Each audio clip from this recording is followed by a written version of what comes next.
나는 내 집에서 살고 있었다.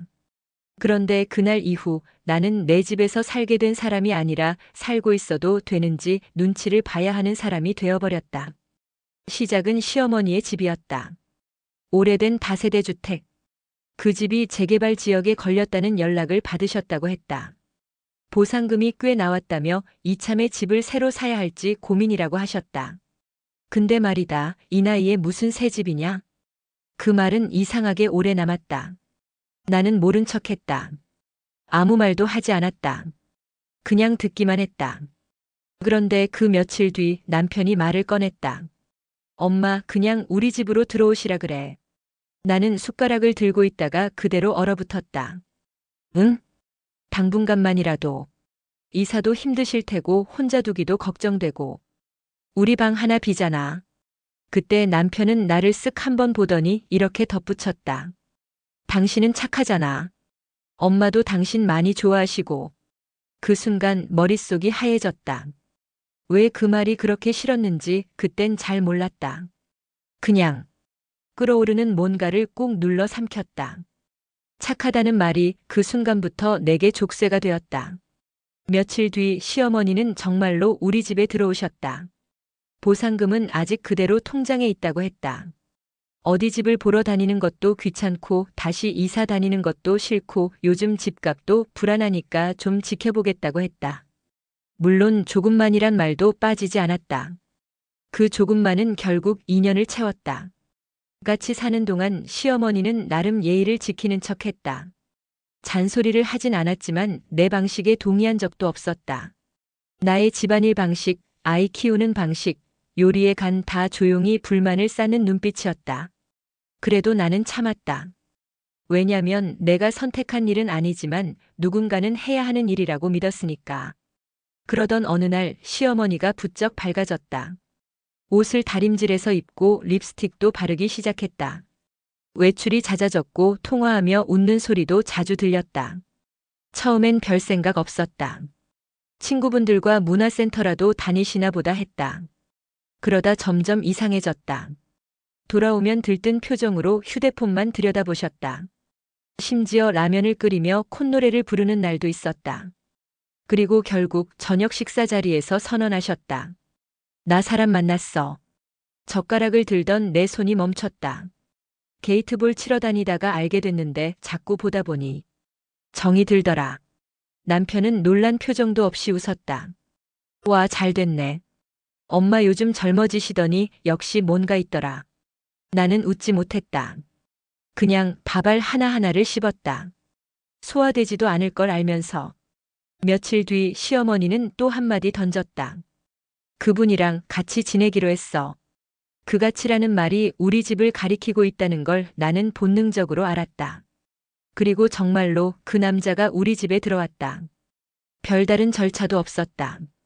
자연스럽게. 그는 리모컨을 자기 앞으로 가져가고 신문을 넓게 펴고 부엌을 기웃거렸다. 아가, 커피는 원두로 있어요? 나는 믹스는 입에 안 맞아서. 처음엔 웃으며 끓여드렸다. 두 번째도 괜찮았다. 세 번째부터는 내 마음속에 어떤 선이 무너졌다. 그는 부탁하는 척하면서 시키는 사람이었다. 정중한 말투 속에 담긴 익숙함과 당연함. 나는 점점 부엌에서조차 눈치를 보기 시작했다. 그가 멋대로 내 반찬을 냉장고 한쪽으로 밀어넣고 본인이 사온 장아찌를 가지런히 올려놓았을 때 나는 소리 없이 냉장고 문을 닫았다. 시어머니는 그를 감쌌다. 좀만 이해해줘라. 그 사람도 낯설고 불편하실 거야. 너도 알잖아. 나이 드신 분들은 환경 변화에 예민해. 아니요, 저도 사람입니다. 남편에게 조심스레 얘기했다. 이건 좀 아닌 것 같아. 우리도 삶이 있는데 너무 갑작스럽고. 남편은 한숨을 쉬더니 말했다. 좀만 참자. 나이 드신 분들이잖아. 적응되면 괜찮아질 거야. 그 말 좀만 참자. 그 말이 이렇게 오래 갈 줄 몰랐다. 그리고 어느 날 그가 내 부엌을 정리했다. 나는 조리도구는 오른쪽에 있어야 손이 편해서. 이건 바꿔놨어요. 나는 아무 말 없이 조리도구 서랍을 열었다. 그리고 조용히 다시 원래대로 정리했다. 아무도 보지 않았지만 나는 그날 울었다. 조용히 아무 소리도 내지 않고 나 혼자 부엌에서 울었다. 그건 눈물이 아니라 사라지는 내 존재에 대한 장례식 같았다. 나는 아직 이 집에 살고 있다. 하지만 나는 이 집의 주인이 아니다. 주인이 아닌 집에서 매일같이 일하고 식탁에 앉아도 조심스럽고 냉장고를 열면서도 숨을 죽여야 하는 사람. 그리고 그 모든 시작은 아무도 내게 묻지 않았던 그날이었다. 집을 잃은 건 시어머니였지만 삶을 잃은 건 나였다. 이화 그 집은 더 이상 우리 집이 아니었다. 그 사람이 집에 들어온 지 일주일이 채 되지 않았을 무렵이었다. 나는 자꾸 내 방문을 닫게 됐다. 소리도 눈치도 기척도 그냥 피하고 싶었다. 부엌에 들어갈 때마다 누군가 뒤에서 말을 걸었다. 냉장고를 열 때마다 내가 열어도 되는 건가 망설였다. 수납장은 내 방식대로 정리해놨던 곳인데 어느 순간부터 거긴 함께 쓰는 장소가 되어 있었다. 그리고 가장 심했던 건 식탁이었다. 원래 네 식구가 둘러앉던 그 자리. 거기에는 이제 6개의 수저가 놓였다. 그 사람은 늘 먼저 앉았고 늘 먼저 리모컨을 잡았고 늘 먼저 내 반찬에 평가를 했다. 처음엔 웃으면서 간이 좀 세네 하더니 나중엔 전 마누라는 된장은 안 탔어요 라고 웃으며 말했다. 나는 아무 대답도 하지 않았다. 남편도 아무 말 없었다. 아이도 그걸 느낀 걸까? 밥을 먹으면서 자꾸 나를 힐끔힐끔 바라봤다. 엄마가 왜 입을 굳게 다무는지 아이는 말하진 않았지만 아는 눈치였다. 밤이 되면 침대에 누운 남편에게 말하고 싶었다. 당신 진짜 이 상황이 괜찮아? 하지만 말이 안 나왔다. 어차피 대답은 정해져 있었다. 좀만 참자. 엄마도 이제 행복하게 좀 사셔야지. 그런 말들. 그러다 하루는 아이가 물었다. 엄마, 저 아저씨는 왜 맨날 우리 집에서 자요? 나는 대답을 못했다. 그냥 꾹 안아주고 말았다. 아이는 그 사람을 할아버지라고 부르지도 않았다. 애가 불편해하는 게 보였다. 그런데도 그 사람은 아이에게 말을 걸고 반찬을 덜어주고 안 친한 삼촌처럼 굴었다. 그날 밤 부엌 조명 아래에서 나는 울었다. 내 안에 쌓이던 감정이 무너지던 순간이었다. 내 공간이 사라졌다는 걸, 그리고 누구도 내 편이 아니었다는 걸 실감하는 순간이었다. 이 집은 이제 내 집이 아니었다. 그리고 나는 이제 더 이상 여기서 살아갈 자신이 없었다. 시어머니가 우리 집에 들어오고 나서 처음 몇 달은 그래도 조심하시는 듯 했다. 말도 예쁘게 하시려 하고 집안일에도 손을 거들었고 무엇보다 내 앞에서는 내가 미안하다는 기색이 조금은 있었다. 하지만 시간이 지나고 어느 순간부터 말끝이 조금씩 변했다. 된장이 좀 세네. 예전엔 안 이랬는데. 요즘엔 아이 옷을 너무 얇게 입히는 거 아냐? 감기 걸리면 엄마 탓이야. 아무리 바빠도 남편 반찬은 챙겨야지. 저녁 먹고 늦게까지 일하잖니. 그 말들 하나하나가 직접적으로 욕을 하거나 큰 소리를 치는 것도 아니었다. 하지만 이상하게 하루하루 내 심장을 조여왔다. 나는 눈치를 봤다.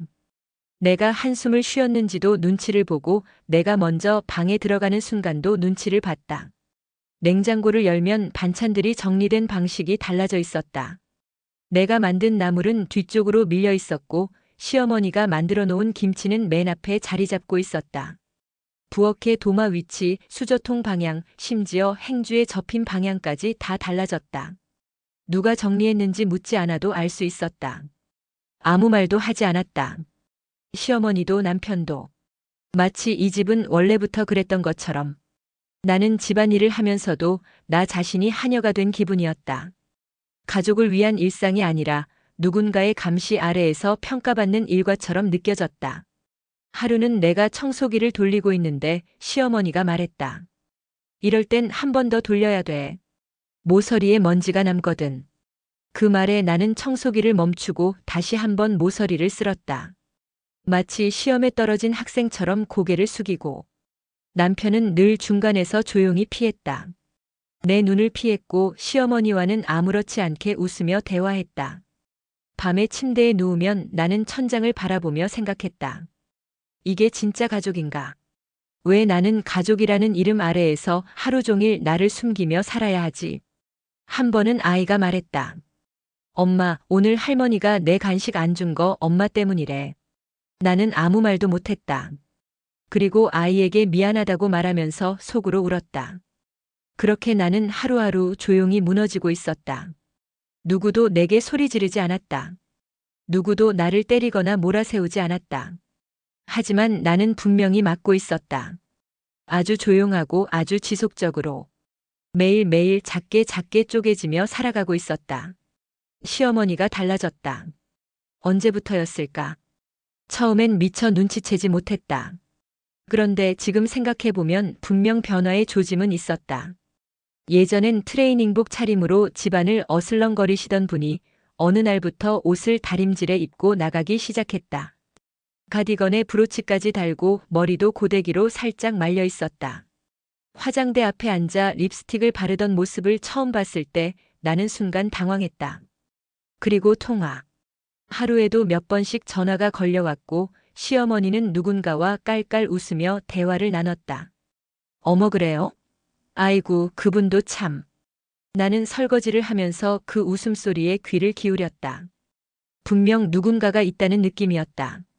처음에는 친구분인가 했다. 그런데 그 빈도와 목소리의 따뜻함은 단순한 친구와의 관계가 아니었다. 어느 날 내가 아이와 마트에 다녀와 식탁에 물건을 올려두고 있는데 시어머니가 조용히 말했다. 나 요즘 게이트볼 다녀. 나는 고개를 끄덕였다. 운동 좋죠.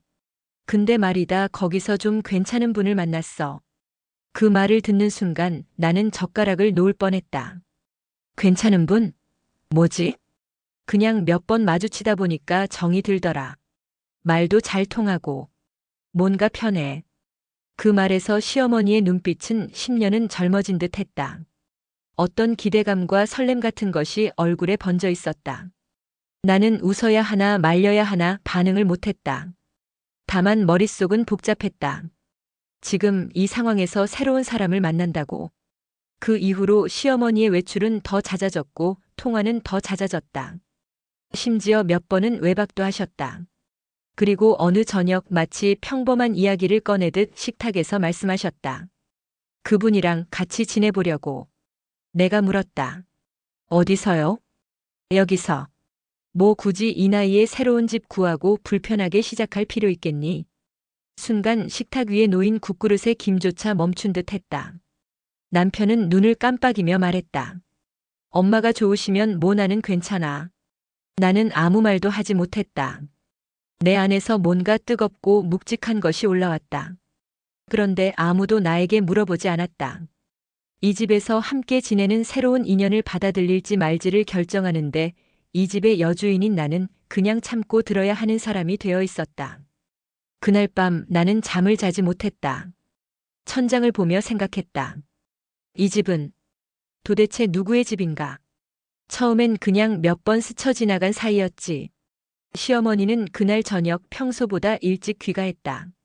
고운 분홍색 카디건에 내가 본 적 없는 진주 귀걸이를 하고 계셨다. 테이블에 앉아 조용히 물을 마시더니 나를 쳐다보며 말했다. 게이트 볼장에 자주 나가거든. 운동 겸 사람들도 좀 보고 그런데 그 양반이 자꾸 말을 걸더라고. 나는 설거지를 멈춘 손을 천천히 씻으며 대꾸했다. 괜찮은 분이세요? 시어머니는 피식 웃었다.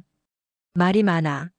나보다 3살 위인데 처음엔 시끄럽고 피곤한 스타일이라 생각했지. 근데 자꾸 보니까 정이 들더라. 내 말에도 귀를 기울이고 요즘은 문자도 보내고 그런다. 나는 속으로 무언가가 뻐근하게 느껴졌다. 시어머니가 누군가에게 설렌다는 것 자체가 낯설었다. 하지만 그보다 더 복잡했던 건 그 말이 주는 예감이었다. 이건 그냥 만남이 아니다. 며칠 뒤 시어머니는 아이에게 과자를 챙겨주며 흘리듯 말했다. 그 양반이 다음 주엔 같이 마트 가자고 하네. 집에 필요한 것도 좀 보자고. 나는 집에? 라는 말에 걸려 잠시 멈칫했다. 그 다음 날 남편은 퇴근 후 내게 조심스럽게 말을 꺼냈다. 엄마, 그분이랑 진지하게 생각하시나 봐. 자꾸 같이 뭘 하자고 하신대. 나는 그 순간 뭔가 또 하나의 퍼즐이 맞춰지는 소리를 들은 기분이었다. 며칠 뒤 토요일 시어머니는 아예 그 사람을 데려왔다. 처음으로 마주한 그 남자. 검은색 바람막이에 회색 바지, 나보다도 말이 많고 웃음소리가 컸다. 아이고, 여기 며느리분이시구나. 이야, 말씀 많이 들었어요. 참 야무지시다며. 그 말에 시어머니는 수줍게 웃었고 남편도 애써 밝게 맞이했다. 하지만 나는 아무 말도 하지 못했다. 그저 웃는 척하며 차를 내왔다. 그가 집안을 두리번거리며 말했다. 집이 참 아늑하네요. 나도 이런 분위기 좋아해요. 그 말이 어쩐지 무단 점거 선언처럼 들렸다. 그리고 며칠 뒤 시어머니가 말했다. 그 양반 여기서 같이 지내면 안 될까? 뭐 큰 짐도 없고 내가 돌볼 것도 별로 없고 우리도 서로 말동무도 필요하고. 나는 아무 대답도 할 수 없었다. 이미 남편은 고개를 끄덕이고 있었으니까. 그날 밤 나는 안방에 앉아 불 꺼진 창밖을 오래도록 바라봤다. 게이트 볼장에서 시작된 그 인연이 이제는 내 삶의 공간까지 침범하려 하고 있었다. 하지만 아무도 내게 물어보지 않았다. 이 집에서 누가 살아야 하고 누가 들어와도 되는지. 나는 그 어떤 결정에도 포함되지 않는 사람이었다. 그날 아침 나는 평소보다 일찍 눈을 떴다. 부엌으로 나가니 시어머니가 먼저 나와 있었다. 평소와는 다르게 조용하고 단정한 분위기였다. 식탁에 앉은 시어머니가 말했다. 어제 그 양반이랑 얘기 좀 했어. 이제 정리하려고. 나는 순간 그 말이 무슨 뜻인지 몰랐다. 무언가를 정리한다는 건 관계를 마무리한다는 걸까? 안도감이 들 법도 한데 이상하게 불안했다. 정리요? 시어머니는 고개를 끄덕였다. 그래, 같이 살기로. 그 말은 며느리의 머릿속에 천천히 그리고 묵직하게 가라앉았다. 같이 살기로? 그 양반과? 그리고 여기서? 나는 컵을 들고 있던 손에 힘이 빠져 물을 흘렸다. 하지만 그 누구도 당황하지 않았다. 마치 이미 예정되어 있던 일처럼. 남편은 그날 저녁 시어머니 옆에서 말했다. 엄마가 이제 그분이랑 의지하고 싶으시대. 뭐 나이도 있으시고 이해하자. 우리도 뭐 특별히 불편할 건 없잖아. 그 말에 나는 처음으로 남편을 똑바로 바라봤다. 불편할 건 없다니 그 말 진심이야? 남편은 내 시선을 피했다. 그리고 말했다. 좀만 이해해줘. 엄마 인생이잖아. 그렇게 시작된 동거는 이삿짐 트럭 한 대 없이도 너무나 빠르게 진행됐다. 시어머니가 마트에서 사온 이불 세트, 그 사람이 들고 온 낡은 서류 가방, 두 사람의 슬리퍼. 그렇게 낯선 사람이 우리 집안 깊숙이 들어왔다. 그는 자연스럽게 집안을 돌아다녔고 TV 채널을 돌렸고 저녁엔 시어머니와 나란히 앉아 과일을 깎아 먹었다. 처음엔 웃으면서 말했다. 아가, 혹시 믹스커피 말고 원두 있어요? 난 진한 거 좋아해서. 그 다음 날엔 말했다. 수건은 어디 있죠? 내가 씻을 땐 좀 큰 게 편해서. 그리고 그 다음 날엔 말했다. 밥솥이 요즘 건 참 좋아. 우리 집 밥솥은 늘 눌어붙었는데. 그 말들 하나하나가 작은 비수처럼 내 마음에 박혔다. 그는 부탁하는 척하며 당연한 듯 요구했다. 시어머니는 그런 그를 보며 웃었고 남편은 조용히 외면했다. 그리고 며칠 뒤 그는 아예 말했다. 내 옷 좀 넣어둘 수 있을까요? 저기 안 쓰는 방장에. 나는 대답하지 않았다. 그냥 조용히 뒤돌아 나왔다. 그날 밤 안방에 누워 천장을 보며 생각했다. 이 집은 이제 내가 사는 곳이 아니라 내가 참아야 하는 곳이 되었다. 그리고 아무도 내게 물어보지 않았다. 정말 단 한 사람도. 그는 정말 이사라는 말이 무색할 정도로 자연스럽게 들어왔다. 짐이라고 해봐야 가방 2개, 속옷 몇 장, 칫솔, 면도기, 그리고 자주 입는 바람막이 하나. 시어머니는 웃으며 말했다. 남자들은 원래 짐이 없지. 간단하게 살아. 문제는 짐이 아니라 존재 그 자체였다. 그는 집안을 너무 쉽게 익숙해졌다. 첫날 저녁엔 TV를 자기 쪽으로 돌려서 앉았고 둘째 날엔 혼자 김치찌개를 끓였다. 셋째 날엔 우리 아이에게 반말을 섞었다. 너 학교 끝나고 뭐 했냐? 요즘 애들은 공부는 하냐? 아이의 얼굴이 굳는 걸 보았다. 나는 부드럽게 말했다. 아직 아이한텐 존댓말 써주시는 게 좋을 것 같아요. 낯설어 하니까요. 그는 웃으며 말했다. 낯설어도 곧 익숙해져. 내가 원래 아이들이랑도 잘 지내. 그 잘 지낸다는 말이 왜 이렇게 부담스럽게 들렸을까? 며칠 뒤 그는 부엌을 기웃거리다 말했다. 아가, 이 칼은 좀 안 드네. 내가 쓰던 건 날이 끝내줬는데. 혹시 갈아줄 수 있어요? 그 말투는 여전히 부드러웠지만 뼈가 있었다. 그날 이후 그는 자주 나를 불렀다. 아가, 이거 좀 정리해 줄래요? 아가, 오늘 반찬은 뭐야? 아가, 리모컨 어디 있지? 나는 점점 대답을 줄였다. 대신 조용히 움직였다. 그러면 덜 피곤했다. 하지만 말 없는 하루가 쌓일수록 내 안에서는 뭔가가 조금씩 부서졌다. 가장 참기 힘든 건 그가 내 공간을 마음대로 하기 시작했을 때였다. 내가 매일 사용하는 조리도구 서랍을 바꿔놓고 프라이팬을 말리지도 않은 채 식탁 옆에 올려놓았다. 그리고 내게 말했다. 나는 조리할 때 이 순서가 편해서. 뭐 각자 스타일이 있지. 나는 아무 말도 하지 않았다. 그냥 다시 원래대로 정리했다. 그리고 그날 밤 그가 리모컨을 내 손에서 슬쩍 가져갔을 때 나는 아무 표정 없이 일어나 방으로 들어갔다. 남편은 소파에 앉아 있었다. 아무 말도 없었다. 나는 문을 닫고 아주 작게 숨을 쉬었다. 그는 이 집에서 아무렇지 않게 살고 있었다. 나는 이 집에서 더 이상 편하게 숨 쉬지 못하고 있었다. 그는 스스로를 손님이라 여기지 않았다. 하지만 내가 보기엔 그는 완벽한 손님이었다. 초대하지 않은 그러나 자리를 차지한 손님. 문제는 그가 스스로를 손님이라 여기지 않음으로써 생기는 일이었다. 아가, 이거 좀 해줄래요? 아가, 수건 좀 갈아줘요. 젖었어. 아가, 전자레인지 몇 분이면 이게 딱 좋지? 그의 말투는 공손했다. 어투는 무례하지 않았다. 그래서 더 피곤했다. 처음엔 진짜 부탁처럼 들렸다. 그래서 도와줬다. 그런데 어느 순간부터 그건 루틴이 되었다. 아침이면 내가 커피를 내리고 낮이면 내가 리모컨을 찾고 저녁이면 내가 설거지하면서 그가 쓰던 접시까지 닦았다. 그는 그걸 도와주는 거라고 생각하지 않았다. 그냥 내가 당연히 하는 일로 여겼다. 남편은 그런 걸 못 봤다. 아니, 보지 않았다. 소파에 앉아 핸드폰을 보며 아버지랑 사이 좋아 보여서 다행이야 같은 말을 했다. 나는 웃지 않았다. 하루는 내가 장을 보고 오자 그가 현관에서 기다렸다. 아가, 혹시 콩나물은 사왔어요? 된장국에 넣으면 좋겠더라고. 나는 장바구니를 내려놓으며 대답했다. 오늘은 다른 거 하려고 했어요. 그는 머쓱하게 웃으며 말했다. 아, 그럼 뭐. 내가 너무 기대했나 보네. 그날 저녁 나는 말없이 된장국에 콩나물을 넣었다. 다음 날 그는 내가 청소기를 돌리고 있을 때 말했다. 그쪽 모서리는 안 한 것 같아. 저런 데가 잘 쌓이거든. 나는 아무 대답도 하지 않았다. 그리고 청소기를 끄고 화장실로 들어가 문을 잠갔다. 거울 앞에서 물을 틀고 한참을 서 있었다. 나는 왜 이렇게 살고 있나?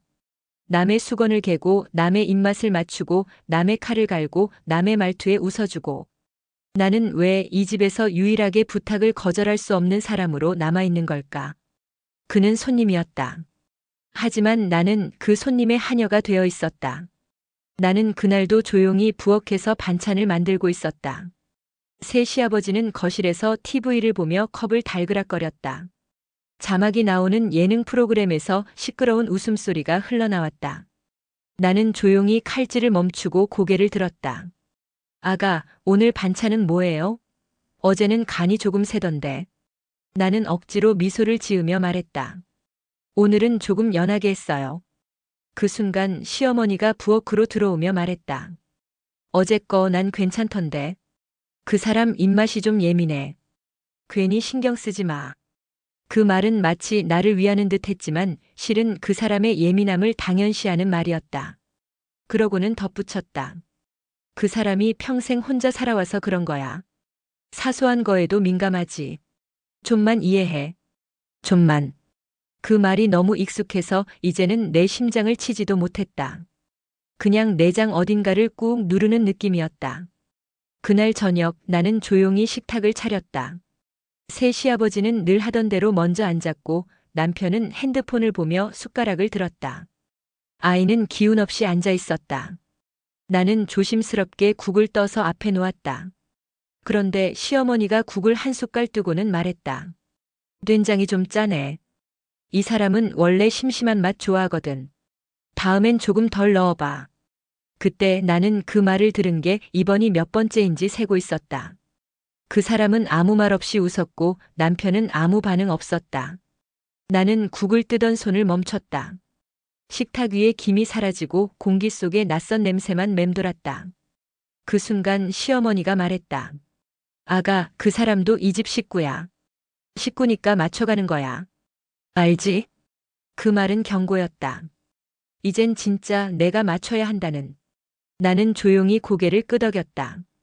아무 말도 하지 않았다. 아이가 나를 바라봤다. 나는 눈을 피했다. 이 집은 이제 내가 말해선 안 되는 집이 되었다. 나는 더 이상 기대하지 않기로 했다. 남편에게 적어도 나를 이해해 줄 거라는 아주 작은 희망조차 버리기로 했다. 그날도 비슷했다. 식탁에서 시어머니가 새 시아버지의 입맛에 맞춰야 한다는 말을 했고 그는 반찬에 대한 말을 돌려가며 또 한 번 지적했고 나는 조용히 그 말을 넘겼다. 그리고 저녁 늦게 아이를 재우고 부엌 정리를 끝낸 뒤 남편에게 조심스럽게 물었다. 당신은 진짜 괜찮아? 이 상황이? 남편은 소파에 기대 앉아 핸드폰을 내려다보다가 말했다. 무슨 상황? 나는 웃음이 나왔다. 그 웃음은 웃음이 아니었다. 여기 지금 우리 집 아닌 거. 당신은 모르겠어? 남편은 한숨을 쉬며 말했다. 당신 너무 예민하게 받아들이는 거 아니야? 엄마도 이제 행복 좀 찾으시겠다는 거고 그분도 그렇게 나쁜 분 아니잖아. 그래. 나쁜 사람은 아니지. 근데 내가 힘들다고 말하면 그냥 나쁜 사람이 아니라서 끝이야? 그는 대답하지 않았다. 그저 다시 핸드폰을 들었다. 당신은 진짜 내 말에 관심 있어? 아니, 내 감정에 관심은 있어? 남편은 한 박자 늦게 고개를 들었다. 그냥 좀만 참고 넘어가면 안 돼? 지금 다들 예민해져 있는 것 같아. 참고 넘어가자. 그 말이 얼마나 많은 상처를 묻고 지나갔는지 그는 몰랐다. 내가 하루에 몇 번씩 부엌에서 욕실에서 거실에서 조용히 눈을 감아야 했는지 그는 몰랐다. 그는 아무것도 몰랐다. 아니, 알려고 하지 않았다. 결국 나는 혼자였다. 같은 집에 살고 있어도 그 누구도 내 마음을 바라보지 않았다. 남편이라는 사람조차 내가 침묵하는 걸 수능으로 오해했다. 그리고 그날 밤 나는 처음으로 진지하게 생각했다. 이 집에서 나가야 하는 건 내가 아닐까 하고. 나는 내 부엌에서조차 더 이상 편하지 않았다. 새 시아버지가 들어오고부터 내 주방은 조용히 그러나 철저히 달라졌다. 수저통의 방향이 바뀌었고 내가 항상 오른쪽에 걸어두던 냄비 받침이 왼쪽으로 옮겨져 있었다. 도마는 늘 닦아 거치대에 올려뒀지만 그는 그것을 식탁 위에 널브러뜨렸다. 그가 처음 부엌에 들어와 나를 도와주겠다고 했을 때는 진심인 줄 알았다. 아가, 이것 좀 내가 썰어도 될까? 나도 이런 거 잘하는데. 나는 웃으며 고개를 끄덕였다. 하지만 그날 이후 그는 도와주는 사람이 아니라 하는 사람이 되었다. 그는 내가 깔아둔 반찬 순서를 바꾸고 나물의 간을 보며 소금을 더 뿌렸다. 심지어 내 허락도 없이 나의 칼을 갈았다. 나는 조용히 말했다. 그 칼은 제가 쓰는 방식에 익숙해서요. 날이 너무 서 있으면 불편해요. 그는 웃으며 대답했다. 아, 그래요? 난 그냥 좀 더 날카로운 게 좋길래. 그리고 그대로 다시 제자리에 꽂아뒀다. 나의 말은 흘러갔다. 아무 영향도 주지 못했다. 거실도 마찬가지였다. 그가 앉는 자리는 고정석이 되었고 리모컨은 언제나 그의 손에 있었다. 아이가 만화 채널을 틀려 하면 그는 말했다. 만화는 너무 시끄럽다. 뉴스나 보자. 그 순간 아이의 눈동자가 나를 향했다. 나는 아무 말도 하지 못했다. 욕실에 수건을 걸어두면 그가 새 수건으로 바꿨다. 건조대에 널어둔 속옷 위로 그의 양말이 올려져 있었다. 내가 가장 사적인 공간이라 여긴 세탁실조차 그의 동선에 놓였다. 나는 집 안에서 걷는 것조차 조심스러워졌다. 발소리를 죽이고 방문 여닫는 소리를 줄이고 컵을 놓을 때도 소리를 내지 않으려 했다. 그러다 문득 깨달았다. 나는 지금 누구의 집에서 살고 있는 걸까? 이 집은 더 이상 내 공간이 아니었다. 나는 거주자가 아닌 체류자처럼 살고 있었다. 그리고 이 침범은 매일 아주 조금씩, 그러나 분명히 내 경계를 허물고 있었다. 그 누구도 눈치채지 못하는 사이에. 그날 저녁 나는 아무 말 없이 국을 끓였다. 된장과 다시마, 애호박, 버섯을 넣고 간을 보고 다시 물을 조금 더 부었다. 평소보다 싱겁게. 더 이상 지적받고 싶지 않았다. 식탁에는 조용한 긴장이 내려앉아 있었다. 새 시아버지는 먼저 앉았고 TV 소리를 줄이지 않았다. 시어머니는 반찬을 정리하며 내게 말했다. 오늘은 좀 연하네. 간을 더 봤어야지. 나는 말없이 수저를 놓았다. 아이도 말이 없었다. 조용히 밥을 뜨고 있었다. 그리고 그 순간 새 시아버지가 입을 열었다. 된장은 이런 식으로 끓이면 맛이 안 나.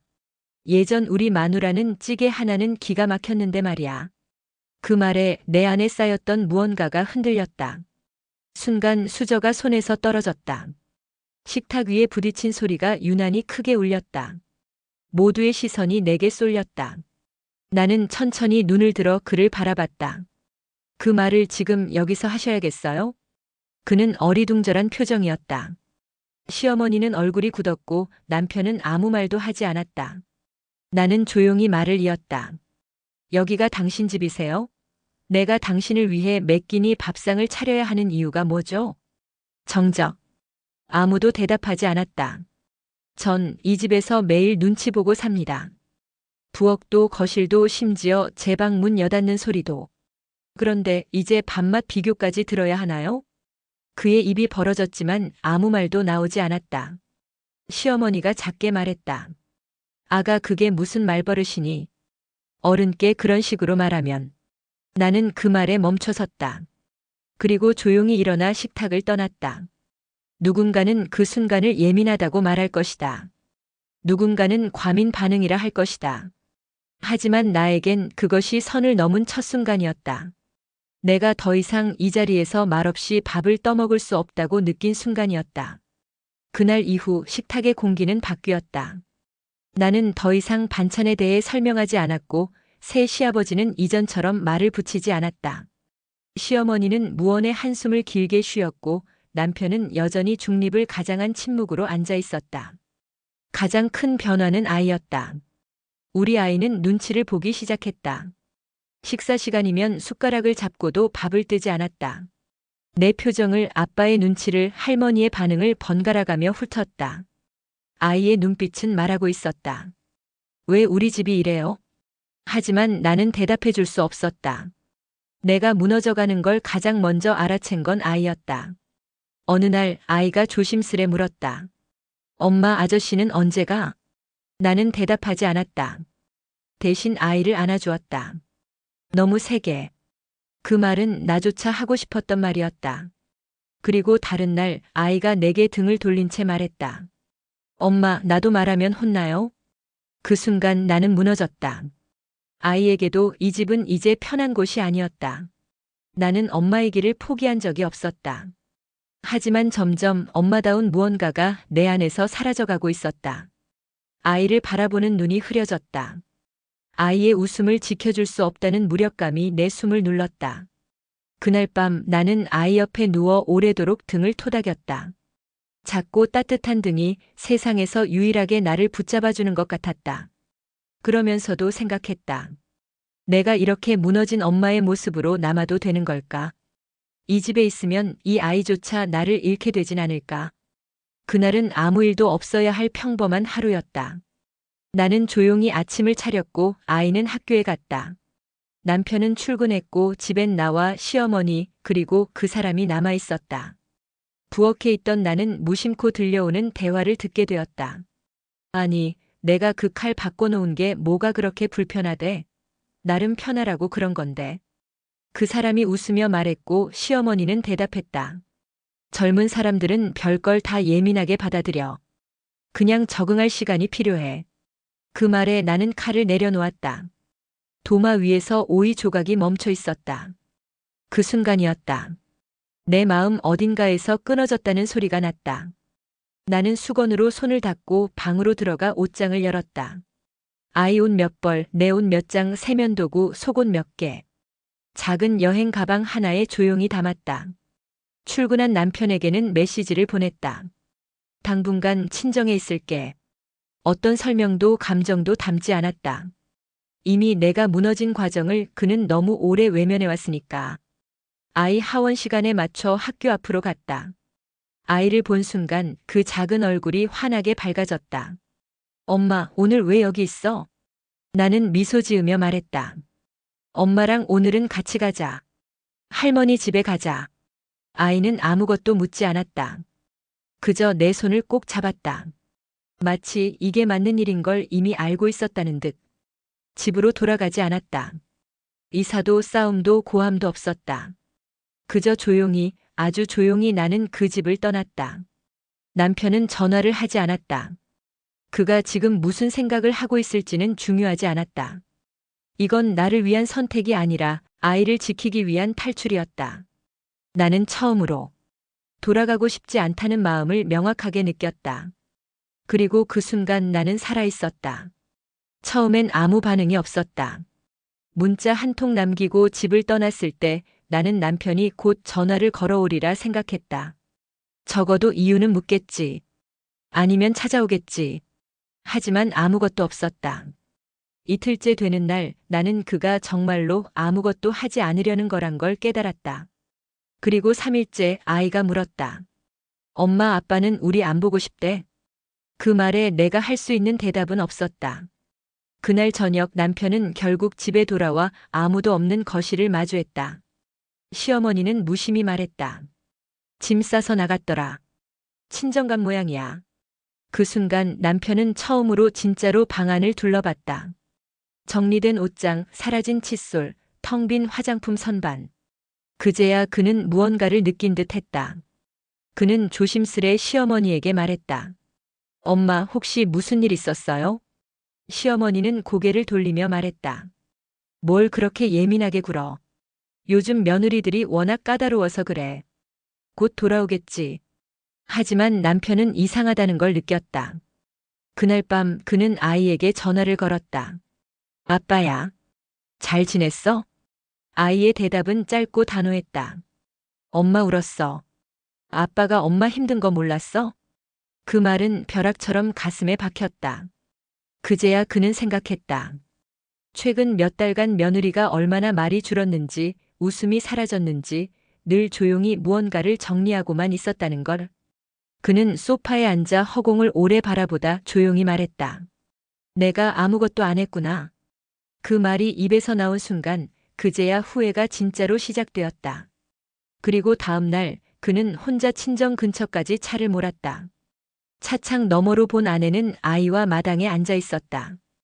햇빛이 얼굴을 덮고 있었고 그 얼굴엔 조용한 평화가 있었다. 그 평화 속에 그는 없었다. 그제야 그는 깨달았다. 자신이 그 평화를 얼마나 오랫동안 방해해왔는지를. 그날 오후 남편이 처음으로 친정 앞까지 찾아왔다. 나는 아이와 마당에 나와 있었다. 멀리서 다가오는 그의 걸음은 느리고 조심스러웠다. 마치 누군가의 문을 다시 두드리는 사람처럼. 그는 조용히 아이를 안았다. 그리고 내게 말했다. 엄마가 결국 말했어. 그 사람하고 따로 나가서 살겠다고. 나는 그 말을 듣고도 한동안 아무 말이 나오지 않았다. 당신 말이 맞았어. 엄마도 힘들었대. 근데 당신은 그걸 몇 배로 참아낸 거였더라. 남편의 말은 더뎠고 조심스러웠다. 하지만 그 안에 있던 미안함은 진심이었다. 나는 고개를 끄덕였다. 이미 떠날 결심을 했던 내가 아니라 이제야 돌아온 그의 용기를 받아들이는 마음으로. 그리고 몇 주 후 시어머니는 짐을 챙겨 그 사람과 함께 집을 나섰다. 작은 전셋집을 알아봤고 서로 불편하지 않게 지내자는 말만 남겼다. 나는 이삿짐이 나가는 뒷모습을 바라보며 조용히 문을 닫았다. 처음으로 우리 가족만이 남은 이 집에서 숨을 깊이 들이쉴 수 있었다. 아이의 웃음이 돌아왔고 남편은 주방에서 나와 함께 밥을 차리기 시작했다. 나는 요리를 하며 흥얼거리듯 노래를 불렀다. 창문을 통해 들어오는 햇빛 아래 나는 비로소 다시 살고 있다는 감각을 되찾았다. 가족이라는 이유로 희생만을 요구하던 그 시간들 속에서 나는 얼마나 많이 사라지고 있었을까. 지금 나는 안다. 사랑하는 사람들과 함께 살아가기 위해 필요한 건 같이 붙어 있는 것이 아니라 서로를 지킬 수 있는 적당한 거리와 존중이라는 걸. 그리고 마침내 나는 이 집에서 숨 쉴 수 있게 되었다.